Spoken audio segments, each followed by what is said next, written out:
Hi friends, welcome to our channel. NTR అన్న Devara movie hit అయితే ఏం జరుగుతుంది, అలాగే ఫ్లాప్ అయితే ఏం జరుగుతుంది, మరి Devara movie pre release cancel అయింది, ఎందువల్ల క్యాన్సిల్ అయింది అనేది ఈ వీడియోలో డీటెయిల్గా మాట్లాడుకుందాం. అదే కాకుండా జాన్వీ కపూర్ గురించి, మరి రాజమౌళి గారి గురించి, ఇక ఈ మ్యూజిక్ డైరెక్టర్ అనిరుద్ గురించి, మరి డైరెక్టర్ కొరటాల శివ గారి గురించి అన్నీ మాట్లాడుకుందాం భయ్య. ఈ వీడియోలో డీటెయిల్గా చూడండి. ఇక మన ఛానల్ని సపోర్ట్ చేయండి భయ్య. ఇక వీడియోలో అయితే ఎంటర్ అవుదాం. ఫస్ట్ ఆఫ్ ఆల్ అనమాట, ఈ మూవీ హిట్ అయితే ఎన్టీఆర్ అన్న దేవరా మూవీ హిట్ అయితే ఏం జరుగుతుందో తెలుసుకుందాం. ఫస్ట్ ఆఫ్ ఆల్ అనమాట, ఎన్టీఆర్ అన్నకి మరియు రాజమౌళి గారికి ఫ్యామిలీ ఫ్రెండ్ ఒక కామన్ పర్సన్ ఒకరు ఉన్నారు భయ్య. ఆయన అనమాట ఈ మూవీ చూశారంట, బయట వస్తున్న టాక్ అనమాట. ఆయన చూస్తే ఈ మూవీ చాలా బాగుందంట. ఫస్ట్ హాఫ్ అనమాట కొద్దిగా లాగ్ అనిపించిన, సెకండ్ హాఫ్ 50 మినిట్స్ అనమాట అరాచకం ఉందంట. ఇప్పుడు దాకా అలాంటి క్లైమాక్స్లు, అలాంటి సీక్వెన్స్ అనమాట ఏ మూవీలో చూడలేదని ఆయన చెప్పారు. వీళ్ళైతే కామన్ ఫ్రెండ్ అనమాట, ఫ్యామిలీ ఫ్రెండ్. దానివల్ల అనమాట ఇక ఈ మూవీకి హిట్ టాకే వచ్చింది. ఒకవేళ ఫ్లాప్ టాక్ వస్తే ఏం జరుగుతుందో అనేది ఇప్పుడైతే మాట్లాడుకుందాం. మన ఎన్టీఆర్ అన్న మాత్రం ఈ మూవీ ఫ్లాప్ అయితే కొరటాల శివ గారికి దెబ్బ అవుతుంది, ఎన్టీఆర్ అన్నకి దెబ్బ అవుతుంది. ఎందుకంటే ఎన్టీఆర్ అన్న అనమాట ప్రశాంత్ నీల్ గారితో మూవీ ఉంది, అలాగే వార్ 2 బాలీవుడ్లో వార్ 2 హృతిక్ రోషన్తో ఒక మూవీ అయితే ఉంది. దాని కారణంగా మన ఎన్టీఆర్ అన్న మీద అంత ఎఫెక్ట్ అయితే పడదు. అదే హిట్ అయిందనుకోండి, ఎన్టీఆర్ అన్నకి ఇంకా మూవీస్ అయితే వస్తూ ఉంటాయి, ఇంకా చాలా మూవీస్. అలాగే మన ఎన్టీఆర్ అన్న రెమ్యూనరేషన్ కూడా పెంచుకుంటాడు. అంటే 2 పార్ట్స్గా వస్తుంది కదా మూవీ. ఈ మూవీ అంత మంచి బ్లాక్ బస్టర్ ఇస్తుందని నేనైతే అనుకున్నా. అదే కాకుండా ఇప్పుడు డైరెక్టర్ గురించి మాట్లాడుకుందాం భయ్య. ఒకవేళ ఈ మూవీ కనుక ఫ్లాప్ అయితే కొరటాల శివ గారు అనమాట షెట్కి వెళ్ళిపోతాడు. ఎందుకంటే మళ్ళీ మహేష్ బాబు గారితో మూవీ ఉందని.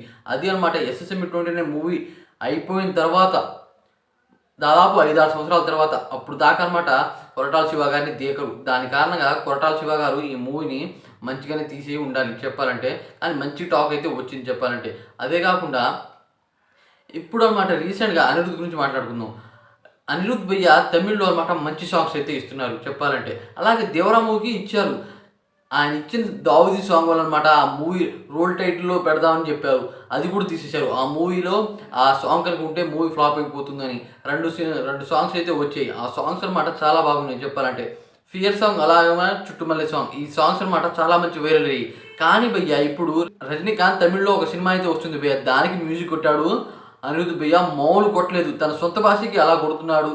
ఇక దేవరా మూవీ అంటే తెలుగు ఇండస్ట్రీలో ఈ విధంగా కొడుతున్నారని చెప్తున్నారు భయ్య. ఆ సాంగ్ అనమాట, ఈ సాంగ్ చుట్టమల్లె సాంగ్ కన్నా, అలాగే ఫియర్ సాంగ్ కన్నా బాగా అవుతుంది. అది చూడాలంటే చాలా బాగుంది అనమాట, మీరు చూసే ఉంటారు. ఇక ఆ విధంగా అనిరుద్ కనుక చేస్తే దెబ్బ అయిపోయింది మూవీకి. ఇక మ్యూజిక్ విషయం అలా అవడానికి కారణం చెప్పాలంటే డైరెక్టరే కారణం. ఎందుకంటే డైరెక్టరు మరి మ్యూజిక్ డైరెక్టర్ పక్క పక్కన ఉండి ట్యూన్స్ అనమాట వింటూ ఉంటారు. దానివల్ల మ్యూజిక్ డైరెక్టర్ కొట్టే ట్యూన్స్ అనమాట ఈ డైరెక్టర్ అనమాట వింటూ ఉండాలి. ఏది నచ్చితే అని చెబితే ఆ రకంగా అనమాట మ్యూజిక్ డైరెక్టర్ అయితే రాస్తారు. దాని కారణంగా డైరెక్టర్ దెబ్బైందనుకో, అంటే మ్యూజిక్ డైరెక్టర్ దెబ్బైందనుకో, మ్యూజిక్ డైరెక్టర్ తప్పు ఉందనుకో, దాంట్లో తప్పకుండా మూవీ డైరెక్టర్ తప్పు ఉంటుంది. దానివల్ల అనమాట చూసుకోవాలి వీళ్ళైతే. దాని తర్వాత ఇప్పుడు మన జాన్వీ కపూర్ గురించి మాట్లాడుకుందాం భయ్య. జాన్వీ కపూర్ అనమాట ఫస్ట్ టైం ఇప్పుడు అనమాట ఎలాంటి హీరోయిన్స్కి అనమాట 5-6 కోట్లు అయితే ఇవ్వట్లేదు, 5 కోట్లు ఇస్తున్నారు జాన్వీ కపూర్కి. ఒకవేళ ఈ మూవీ కనుక ఫ్లాప్ అయితే ఐరన్ లెగ్ అని తనకు పేరు వచ్చేసింది భయ్య చెప్పాలంటే. తనకు రకమైన పేరు వచ్చేస్తుంది. దానివల్ల అనమాట ఈ మూవీ బ్లాక్ బస్టర్ అవ్వాలి తప్పకుండా, జాన్వీ కపూర్కి ఎదగాలంటే, అలాగే కొరటాల శివ గారు ఎదగాలంటే. ఇక మనం మాట్లాడుకునేది అనమాట, రాజమౌళి గారితో సినిమా తీసిన ప్రతి ఒక్కళ్ళు అనమాట ఆయన తర్వాత సినిమా ఫ్లాప్ అవుతుంది. ఆయన శాపం అలా ఉంటుంది. శాపం అంటే చెబుతున్నా ఆ రకంగా అయితే ఉంటుంది. దానివల్ల ఒకవేళ ఈ మూవీ కనుక ఎన్టీఆర్ అన్న మూవీ కనుక ఫ్లాప్ అయిందో రాజమౌళి శాపం నిజం అయిపోతుంది. మళ్ళీ ఎన్టీఆర్ అన్న మీద కొద్దిగా దెబ్బ అయితే పడుతుంది, కొద్దిగా ఉంటుంది కదా ప్రెజర్ అనమాట. దానివల్ల ఎన్టీఆర్ అన్నకి కొద్దిగా దెబ్బ అవుతుంది. ఈ ఎన్టీఆర్ అన్న Devara movie pre release event ఎందుకు క్యాన్సిల్ అయిందో ఇప్పుడైతే డీటెయిల్గా మాట్లాడుకుందాం. దాని గురించి అనమాట ఎన్టీఆర్ అన్న మరియు జాన్వీ కపూర్ ఒక వీడియో అయితే వదిలారు, చాలా బాధపడుతూ అనమాట. ఎందుకంటే వాళ్ళకి చాలా ముఖ్యమైనది. అలాగే జాన్వీ కపూర్ ఫస్ట్ మూవీ, అలాగే ఎన్టీఆర్ అనమాట డబుల్ రోల్లో వస్తున్నాడు, దేవరా మూవీ దేవుళ్ళలో వస్తున్నారు భయ్య.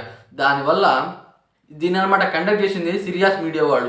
ఆ కండక్ట్ చేసిన వాళ్ళు ఆ హోటల్లో 4000 మెంబర్స్ రావడానికి మాత్రమే కార్డ్స్ అయితే ఇచ్చారు. గ్రౌండ్స్ అయితే ఉంటాయి కదా, పెద్ద పెద్ద క్రికెట్ గ్రౌండ్స్, వాటిలో పోవడానికి అనమాట ఇప్పుడు వినాయక చవితి, దాని కారణంగా వినాయకుడి నిమజ్జనం అయితే ఉంది. దానివల్ల అక్కడ కొంతమంది వెళ్ళిపోయారు. అదే కాకుండా ఇంతమంది వస్తారని ఎక్స్పెక్ట్ చేయలేదంట, అయితే భారీగా వచ్చారు. వేరే దేశాల నుండి కూడా వచ్చారంట ఎన్టీఆర్ అన్న చూడడానికి. దానివల్ల ఇది కొద్దిగా దెబ్బైంది భయ్య. సిరియాస్ మీడియా వాళ్ళు కండక్ట్ చేసిన వాళ్ళు ఇప్పుడైతే ఒక ట్వీట్ చేశారు భయ్య.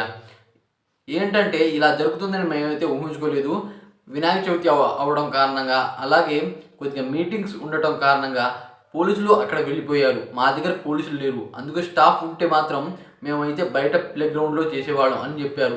అయితే 4000 మెంబర్స్‌కి అనమాట దాదాపు వచ్చారు. 50 ఆర్ 60,000 మెంబర్స్ అయితే వచ్చారు. చాలామంది అనమాట ఆ కార్డ్స్‌ని చూపించకుండా పోయారు. చాలా ఎక్కువైపోయారు. దానివల్ల అనమాట ఈ ఈవెంట్ అయితే క్యాన్సిల్ అయింది. ఒకవేళ ఈవెంట్ జరిగి ఉంటే మామూలుగా ఉండేది కాదు. వాళ్ళు చాలా బాధపడుతున్నారు. ఈ విధంగా ఎన్టీఆర్ అన్నకే దెబ్బయింది నాకు తెలిసనమాట. ఇక ఈ వీడియో మీకు నచ్చినట్లయితే లైక్ చేయండి, షేర్ చేయండి, అలాగే సపోర్ట్ చేయండి ఫ్రెండ్స్. Thanks for watching.